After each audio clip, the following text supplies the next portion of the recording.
20년 전쯤에 제가 화천 제일교회에서 목회할 때 저녁 한 8시가 좀 넘어서 보통 사람 같지 않은 모습의 사람이 저를 찾아온 일이 있었습니다. 생긴 것도 범상치 않고 눈빛도 범상치 않고 옷차림도 범상치 않고 그래서 경계심이 저절로 생길 정도의 사람이었습니다.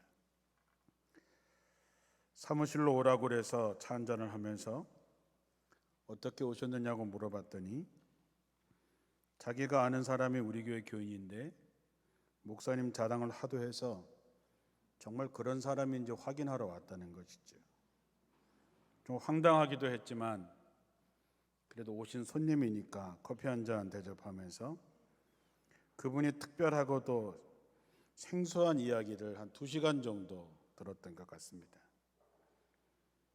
그런데 그 사람이 떠나기 전에 제게 갑자기 이런 질문을 했습니다. 목사님은 마음에 몇 사람이나 품고 계십니까?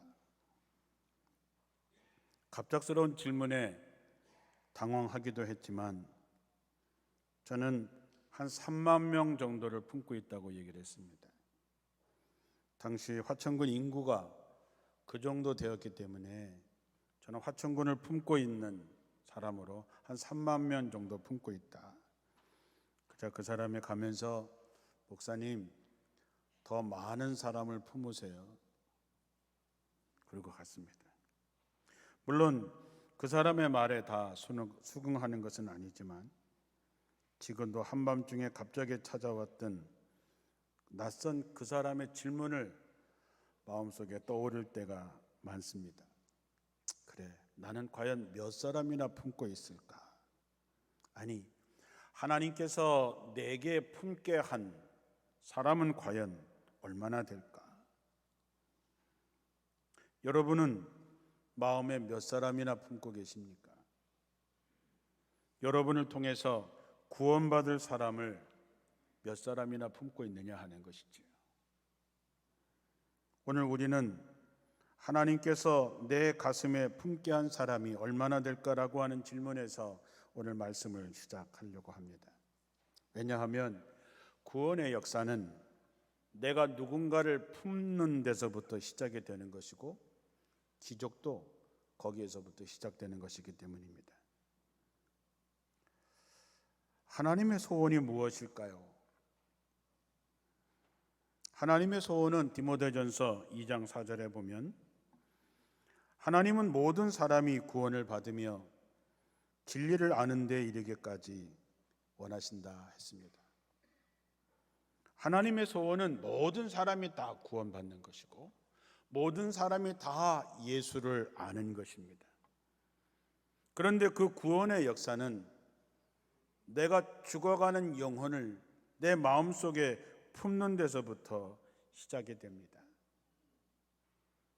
그것이 사랑이지요.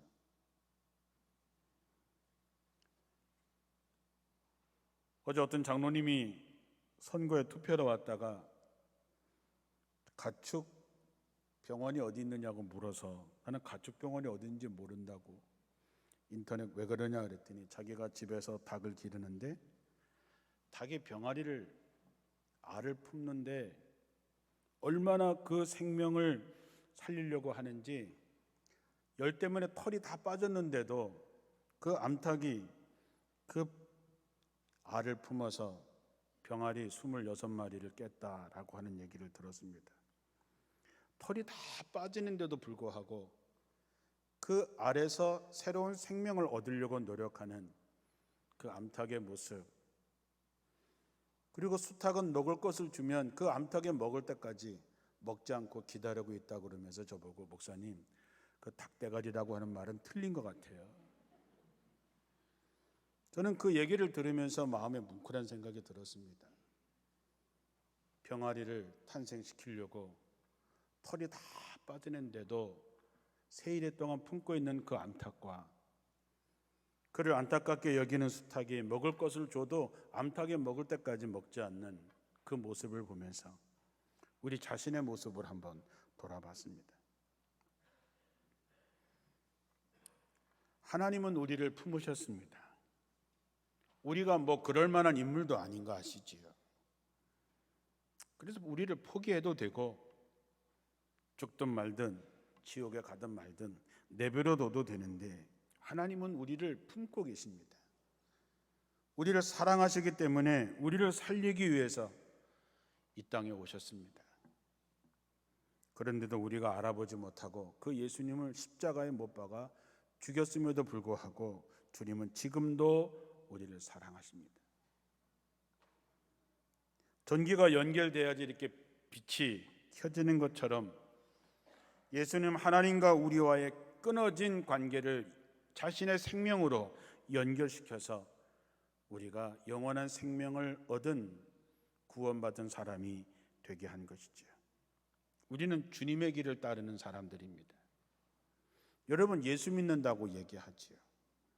그렇다면 우리가 주님을 믿는 사람이 주님의 마음을 품지 않는다면 어찌 주님의 뜻을 알 것이며 어떻게 주님의 길을 가겠는가 하는 것이죠. 세상에서 가장 큰 기적이 뭡니까? 죽었던 사람이 사는 것입니다. 이것보다 더 큰 기적이 어디 있겠습니까?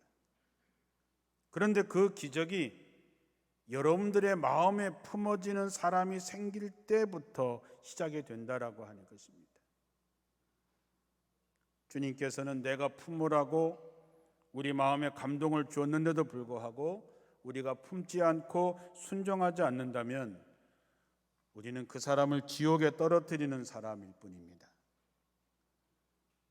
다시 묻습니다. 여러분을 통해서 구원받아야 할 사람을 몇 사람이나 품고 있습니까? 우리는 누군가의 기도와 누군가의 헌신을 통해서 우리는 여기에 앉아 있습니다. 누군가 우리를 품고 우리를 위해서 기도하고 우리를 전도했기 때문에 우리가 이 자리에 있는 것이지요. 사도 바울은 이런 것을 사랑의 빛이라고 얘기를 합니다. 로마서 13장 8절에 피차 사랑의 빛 외에는 아무에게든지 아무 빛도 지지 말라. 남을 사랑하는 자는 율법을 다 이루었느니라 했습니다. 우리는 사랑의 빛을 진 사람으로 이제 그 빛을 갚아야죠. 그런 마음을 가져야 그리스도인이라고 할 수 있는 것입니다. 사랑하면 품어집니다. 나도 누군가에 의해서 품어졌던 사람 아닙니까? 그러니 이제 우리의 마음에 품어지는 사람은 복이 있는 사람입니다. 왜냐하면 우리 때문에 죽음에서 생명으로 옮겨질 것이기 때문입니다. 우리가 사람에 대해서 미리 판단하고 계산할 이유가 없습니다. 여러분들의 마음에 품게 한 그 사람은 여러분이 품은 것이 아니라 성령께서 품게 하신 것입니다. 하나님께서 하신 일이라면 하나님께서 책임지실 것입니다. 이제 여러분들의 마음에 품은 사람들이 있다면 기도하고 이제는 가서 만나라라고 하는 것입니다. 우리가 전도, 선교에 대해서 얘기할 때는 그 말 속에는 가서 만난다라고 하는 뜻을 가지고 있습니다. 오늘 말씀에 하나님 앞과 살아있는 자와 죽은 자를 심판하실 그리스도 앞에서 그가 나타나실 것과 그의 나라를 두고 엄히 명하노니 때를 얻든지 못 얻든지 복음을 전파하라라고 말씀합니다.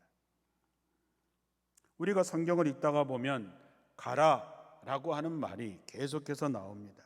가라, 가서 전해라. 이것이 주님께서 우리에게 하시는 말씀입니다. 이거는 어떤 특정한 사람에게뿐만 아니라 우리 모두에게 주어진 명령입니다.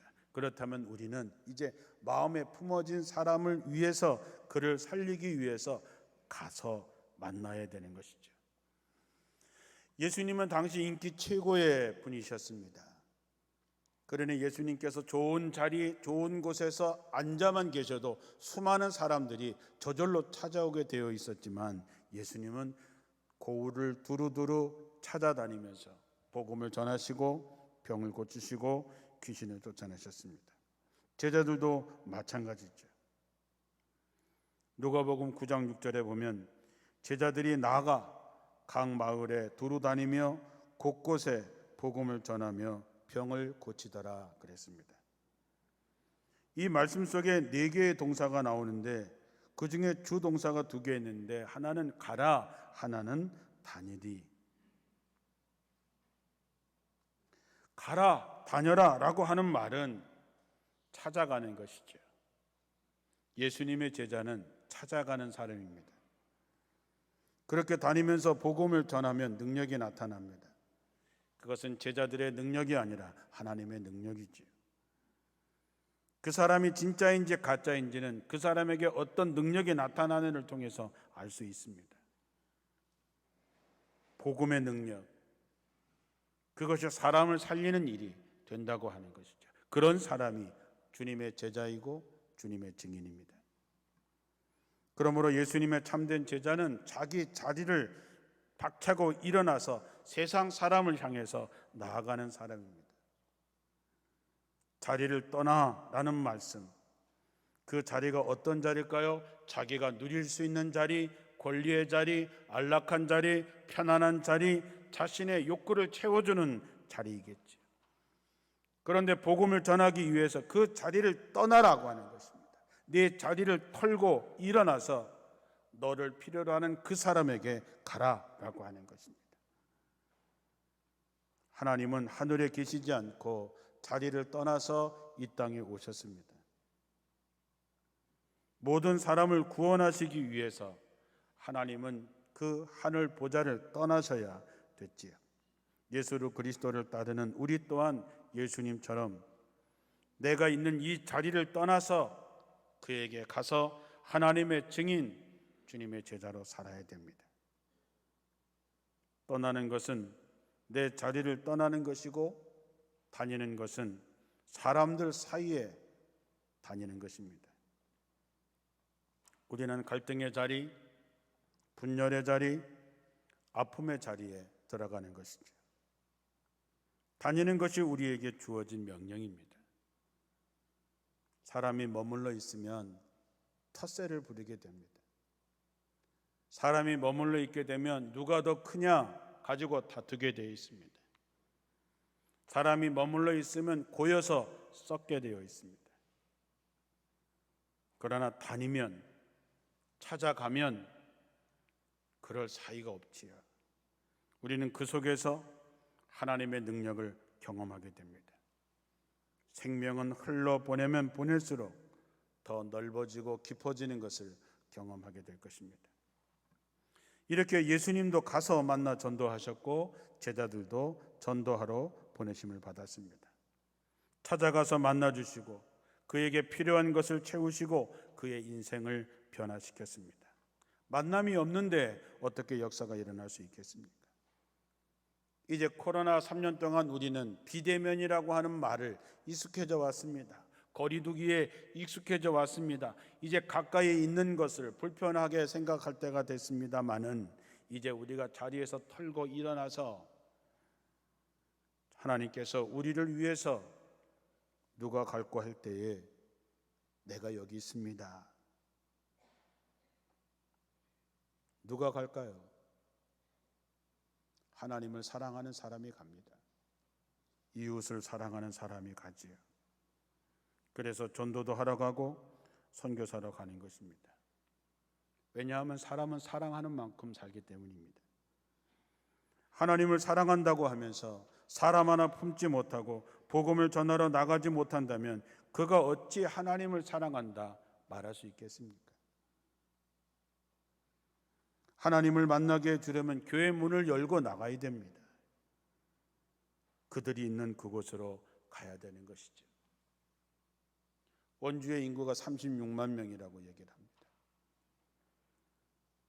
원주 시민 10명 중에 1명은 교회 다니고 9명은 교회 다니지 않습니다.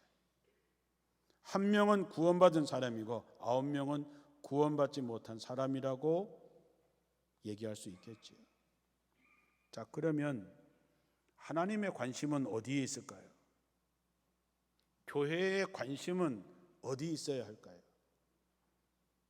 진짜 교인은 진짜 성도라면 우리 안에 있는 한 사람이 그에게 관심을 갖고 우리끼리 은혜 받고 우리끼리가 아니라 문을 열고 나가서 9명을 향해서 가야 되죠. 우리 교회 초점은 우리한테 있는 것이 아니라 교회 밖에 있는 9명한테 초점을 맞출 때에 교회가 교회다워지는 것이죠. 예수님이 우리가 예수님을 찾아간 것이 아니라 주님이 우리를 찾아오셨습니다. 우리 또한 세상에 나가서 그들의 필요를 채워주는 것이 전도의 본질입니다. 마태복음 25장 35절 이하에 내가 줄일 때에 너희가 먹을 것을 주었고 목마를 때에 마시게 하였고 나그네 되었을 때에 영접하였고 벗었을 때에 옷을 입혔고 병들었을 때에 돌아보았고 옥에 갇혔을 때에 와서 보았느니라. 우리가 언제 했습니까? 라고 얘기할 때 주님께서 이 세상에 적은 소자에게 한 것이 곧 내게 한 것이라고 말씀했습니다. 육에 속한 사람은 영적인 것을 알지 못합니다. 그러니 그들이 우리를 찾아올 수가 없습니다. 우리가 가야지요. 찾아가는 만남이 없이는 아무 일도 생기지 않습니다. 우리가 길이요 진리요 생명 되시는 예수를 믿고 영원한 생명의 길을 아는 사람이 우리밖에 없는데 우리가 가지 않는다면 죽어가는 사람을 어떻게 살릴 수 있겠습니까? 조심해야 할 것은 내가 판단하고 내가 결정하는 것이 아니라 성령의 인도하심에 순종하시라고 하는 것입니다. 바울이 다메섹에 예수를 믿는 사람들을 다 체포하고 잡아들이려고 가는 도중에 주님을 만나게 되는 사건 잘 아시겠죠? 환한 빛을 보았고 그는 눈을 멀었습니다. 자, 그때에 다메섹에 사는 아나니아라고 하는 한 성도가 살고 있었는데 주님께서 그에게 환상에 나타나서 아나니아야 부르십니다. 그리고 주님이 말씀하셨지요. 우리 개역 성경에는 직각, 즉 곧은 길이라고 불리우는 거리에 유다라고 하는 사람의 집을 찾아가거라. 그 집에 다소 사람 사울이 와서 지금 기도하고 있는데 내가 그에게 환상 가운데 아나니아라고 하는 사람이 와서 내게 손을 얹으면 다시 보게 될 것이라고 일렀느니라. 그때 아나니아가 이렇게 얘기합니다. 주님, 그가 예루살렘에 있는 성도들에게 얼마나 끔찍한 짓을 했는지 저는 들어서 알고 있습니다. 게다가 그는 이 다메섹에 온 이유가 여기에 있는 예수 믿는 신도들을 다 체포할 권한이 있는 영장을 대제사장에게 받아가지고 왔다는데 자기가 가야 되겠냐는 것이죠. 왜? 그런 놈은 눈이 멀어서 싸고 죽어 싼 놈인데 내가 가야 되겠냐고 하는 것이죠. 그런데 그때 주님이 말씀하십니다. 가서 내가 시킨 대로 하여라. 사울은 내 복음을 이스라엘 사람들뿐만 아니라 다른 민족과 그 왕들에게 전파시키고자 내가 택한 그릇이다 그랬습니다. 저는 이 말을 읽을 때마다 가슴이 뜨거워집니다. 내가 볼 때는 저놈은 안 돼. 내가 볼 때는 아유 그 사람은 바늘로 찔러도 피 한 방울 안 나는 사람이야. 저 사람이 예수 믿으면 내 손에 창을 쥐지지 할 정도라서 안 하는데 그렇게 생각할 수 있는데 성령께서는 저는 이스라엘 사람들과 이방 사람을 위해서 택한 내 그릇이다 그렇게 얘기합니다. 아나니아는 순종하고 바울은 눈을 뜨고 순교하기까지 이방인의 사도가 되지요. 하나님은 나를 통해서 그를 구원하시고자 하십니다. 내가 만나는 모든 사람이 구원의 기회를 얻는 것이죠. 그래서 우리는 순종해야 된다는 것입니다. 내 마음에 품어지면 성령께서 내 마음에 품어지는구나. 내게 보고 가서 그에게 복음을 전하라고 하시는구나. 그에게 기회를 줘야죠. 우리가 그에게 기회를 주지 못한다면 그 결과는 우리가 책임을 져야 하는 것입니다. 에스겔 3장 17절에 보면 무서운 얘기가 나옵니다. 하나님이 에스겔에게 이렇게 얘기합니다. 나는 너를 이스라엘 백성의 파수꾼으로 세웠다. 그러니 내가 내 백성에게 경고할 말이 있을 때마다 너는 그것을 그들에게 전하여 자기들에게 닥쳐올 일을 깨닫게 하여라. 가령 어떤 사람이 악한 짓을 저질렀기 때문에 그가 곧 죽게 될 거라고 하는 사실을 내가 네게 알려주거든 너는 책임을 지고 그에게 그 사실을 알려주어라.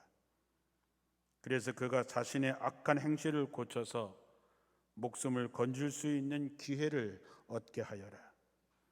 네가 만약 그에게 경고하지 않으면 그는 자기의 죄값으로 당연히 죽게 될 것이다. 그러나 나는 네게도 그 책임을 지워서 살인자처럼 다루겠다. 내가 네게 가라고 얘기했는데 전하라고 했는데 전하지 않았다면 그는 자기의 죄값으로 죽겠지만 그 말을 전하지 않은 너는 살인자처럼 대하겠다는 것이죠. 내 생각과 내 판단으로 결정하는 것이 아닙니다. 요나처럼 니느웨는 망해야 돼 다시스로 도망가는 것이 아닙니다. 주님께서 감동을 주시고 마음에 품게 하셨다면 여러분 기도하시고 그 말씀에 순종해서 찾아가서 전하라고 하는 것입니다. 쉽지 않겠지요. 여러분 우리가 암에 걸리고 또 풍을 맞고 여러 가지 했을 때 그것을 고치는 것이 얼마나 힘듭니까? 사람의 생명을 구하는 일이 병을 고치는 일이 얼마나 어렵습니까? 그런데 여러분 사람의 생명을 살리는 일인데 쉽겠습니까?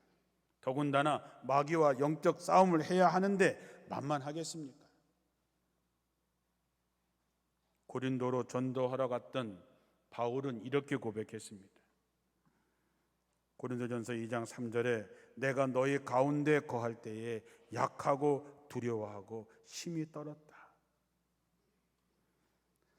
사도 바울도 고린도에 갈 때는 자신이 약하고 두려워서 몹시 떨었다 그랬습니다. 그러나 바울은 내가 나갈 때에 인간의 지혜로 하지 않고 성령의 나타나심과 능력에 의지해서 갈 때에 놀라운 역사를 경험했다고 고백합니다. 그렇습니다. 여러분 우리도 다 약하고 말주변도 없고 두렵고 떨릴지 모릅니다. 그러나 여러분 성령의 능력에 의지하시고 세상 끝날까지 함께 하시겠다고 하는 하나님의 말씀을 믿고 그들에게 가시기 바랍니다. 실패가 두려운 것이 아니라 하지 않은 게 두렵습니다. 실패를 두려워하지 마세요. 여러분들이 전했는데도 불구하고 그가 믿지 않았다면 그의 책임이지만 전해야 하는데 전하지 않았다면 그것은 나도 책임이 있다는 것이지요. 때를 얻든지 못 얻든지 전도함으로 여러분의 신앙에 살아있는 체험이 있게 되기를 축원합니다. 세 번째는 전도자와 동역하는 사람이 되라고 하는 것입니다. 함께 해야 되는 것입니다. 미국에 가면 몇 시간을 가도 산 하나 없는 아주 넓은 대평원에 밀밭, 옥수수밭 같은 것을 보게 됩니다. 어느 날 한참 밀 추수가 진행되고 있습니다. 많은 일꾼들이 일을 하고 그 일꾼들의 아이들은 그 근처에서 놀다가 저녁에 일이 끝나면 자기 부모와 함께 집으로 돌아가던 그런 때였습니다. 일이 다 마치고 나서 이제 한 아이 이름을 부르면서 이제 집으로 돌아가는데 한 어머니가 소리를 지릅니다. 내 아이가 없어졌어요. 보니까 4살 된 아들이 없는 것이죠. 분명히 아까 노는 거를 봤는데 애가 없습니다. 아이는 거대한 평원의 밀밭 사이에서 놀다가 길을 잃어버린 것 같습니다. 사람들은 흩어져서 밤이 늦도록 아이를 찾았지만 찾을 수가 없었습니다. 그 다음 날도 일을 하지 못하고 사람들이 흩어져서 찾았지만 아이를 찾을 수가 없었습니다. 3일째 되는 날 흩어져 찾던 중에 어떤 한 사람이 이렇게 제안했습니다. 우리 이렇게 흩어져서 찾지 말고 다 손에 손을 잡고 한번 샅샅이 한번 찾아봅시다. 그래서 모든 사람들이 다 모여서 손에 손을 잡고 샅샅이 가게 됐을 때 얼마 지나지 않아서 아이를 찾게 됩니다. 그런데 안타깝게도 그 아이는 싸늘한 시체가 되어 있었습니다. 그 아이 엄마는 자기의 사랑하는 아들을 부둥켜 안고 이렇게 울부짖었습니다. 누군가 조금만 더 일찍 손을 잡고 아이를 찾자고 말해 주었었다라면 내 아이는 죽지 않았을 텐데. 제가 사는 집 앞으로 종종 낮이든 밤이든 119 구급차가 사이렌을 울리면서 지나갑니다. 그때마다 어떤 분일까? 어떤 사람일까? 무슨 일이 벌어진 걸까? 그 사람은 어떻게 될까? 사이렌을 울리는 목적이 뭘까요? 시간 싸움입니다. 죽어가는 이 사람에게는 1초, 1분이 죽느냐 사느냐의 갈림길이기 때문에 제발 좀 앞을 피해달라라고 하는 것이지요. 그때마다 저는 우리 원주제일교회가 죽어가는 영혼을 살리는 종합병원이 되어야겠다는 생각을 하게 됩니다. 보냄을 받은 선교사, 보내는 선교사가 있습니다. 2주 전에 우리는 2명의 선교사를 파송하는 예배를 드렸습니다. 이제 이성민 목사님은 수요일 날 필리핀으로 떠나고 최보람 목사님은 비자가 나와서 10월 중순에 인도네시아로 떠나게 됩니다. 그러나 우리가 그들을 섬기고 돕지 못한다면 그곳에서 선교할 수 있을까요? 어림도 없습니다. 선교사뿐만이겠습니까? 우리가 서로 전도하고 사람의 영혼을 살리려고 할 때에 여러분이 갖고 있는 그 어떤 것이라도 사람의 생명을 살리는데 필요하다면 그것을 사용하게 하라는 것이죠. 많은 사람들이 전도는 특별하다고 생각하지요. 화천에서 새로운 교인이 나왔는데 남편들은 보통 교회를 나오지 않지요. 그럼 제가 묻죠. 남편의 취미가 뭡니까? 아유, 우리 남편은 바둑에 미쳐 있어요. 됐다. 화천에 장로님이 한 분 계신데 이름이 참 좋아요. 순종이에요. 박순종 장로님. 그분이 화천에서 바둑을 제일 잘 두는 치는 분 중에 한 분이라서 장로님 전도하러 바둑판 가지고 가세요. 사람과 사람이 만날 때 교회 다니는 사람과 안 다니는 사람이 만날 때 많은 낯선 것이 있지요. 그런데 바둑 좋아하는 사람에게 바둑을 두자고 가면 아무 문제가 없지요. 장로님이 가서 바둑을 두고 또 교제하고 결과가 어떻게 됐겠어요? 자기가 잘하는 바둑으로 한 영혼을 살리는 거지요. 군인 가족들이 나오면은 제가 늘 신발장을 봅니다. 그럼 신발장에 축구화가 있으면 얘는 축구하는구나. 그럼 축구 잘하는 집사님에게 조기 축구 누구 있습니까? 거기 나오던데요. 알아서 하세요. 그러면 축구로 교제를 나누다가 전하지요. 여러분이 갖고 있는 취미, 여러분이 갖고 있는 여러 가지 것들은 사람의 영혼을 구하기 위해서 반드시 필요할 때가 옵니다. 여러분이 일하는 그 자리도 사람의 영혼을 구원할 수 있는 자리입니다. 그러니 내가 갖고 있는 것이 이 생명을 살리는 일에 필요하다면 기꺼이 사용할 수 있게 한다면 우리는 서로 동역하게 되고 합력하여 사람의 영혼을 살리게 되는 것이죠. 우리의 인생의 말년에 가서 뭔가를 놓쳐버린 기분이 좌절감을 갖게 하고 비참하게 할 것입니다.